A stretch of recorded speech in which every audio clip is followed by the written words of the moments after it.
ओम नमः शिवाय। दोस्तों, शिव और पार्वती के चरणों की पूजा त्रियुगी नारायण मंदिर में होती है। यह मंदिर उत्तराखंड के रुद्रप्रयाग जिले में है, जहां शिव पार्वती का विवाह हुआ था।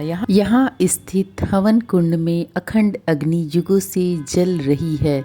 रुद्रप्रयाग उत्तराखंड केदार धाम के पास है। इसे भगवान शिव और पार्वती का विवाह स्थल माना जाता है, जहां उन्होंने फेरे लिए थे। मंदिर में एक अखंड धुनी है, जो पौराणिक मान्यताओं के अनुसार शिव पार्वती के विवाह के समय से जल रही है।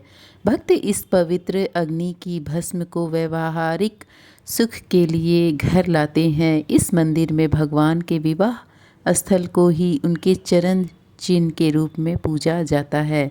मान्यता है कि इस मंदिर में विवाह करने से दाम्पत्य जीवन सुखी रहता है।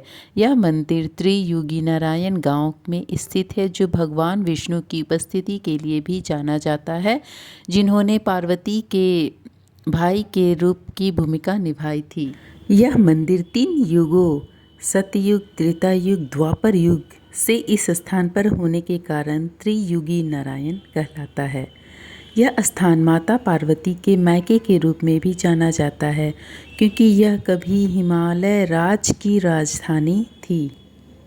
भगवान शिव का एक सबसे शक्तिशाली मंदिर बताना बहुत ही मुश्किल है, लेकिन हर मंदिर की अपनी अलग शक्ति और महत्व है। हालांकि महाकालेश्वर मंदिर को आध्यात्मिक रूप से बेहद शक्तिशाली और ऊर्जावान माना जाता है, जो दक्षिण मुखी ज्योतिर्लिंग है और अपनी रहस्यमयी भस्म आरती के लिए विश्व प्रसिद्ध है, जिसे भक्तों को विशेष ऊर्जा और शांति मिलती है। काशी विश्वनाथ मंदिर, जो कि बनारस में स्थित है, इसे मोक्ष प्रदान करने वाला और सबसे पवित्र ज्योतिर्लिंगों में से एक माना जाता है, जो जन्म मृत्यु के बंधन से मुक्ति दिलाता है। सोमनाथ ज्योतिर्लिंग गुजरात में है, जो कि भारत के सबसे बड़े और प्रमुख शिव मंदिरों में से एक है, जिसे प्राचीन काल से ही महत्वपूर्ण माना जाता है। तुंगनाथ मंदिर उत्तराखंड में दुनिया के सबसे ऊंचे शिव मंदिरों में से एक है, जो अपनी प्राकृतिक सुंदरता और आध्यात्मिक ऊंचाई के लिए जाना जाता है।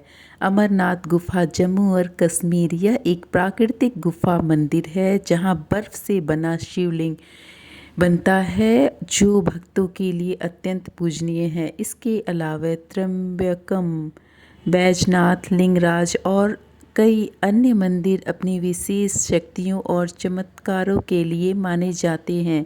शक्ति का अनुभव व्यक्ति की आस्था और अनुभव पर निर्भर करता है। सच्चे प्रेम का अर्थ यह होता है कि पार्वती ने पूछा शिव जी से और महादेव जी ने कहा।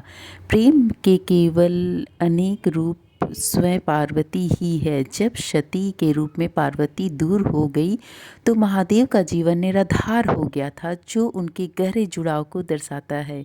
यह प्रेम सिखाता है कि शिव और शक्ति एक दूसरे के पूरक है। शक्ति के बिना शिव मौन और शिव के बिना शक्ति अपूर्ण है। उनका रिश्ता विश्वास पर टिका है, जहाँ हर पल सबूत की जरूरत नहीं होती। यह दिखाता है कि सच्चा प्रेम खामोशी में ही महसूस किया जा सकता है।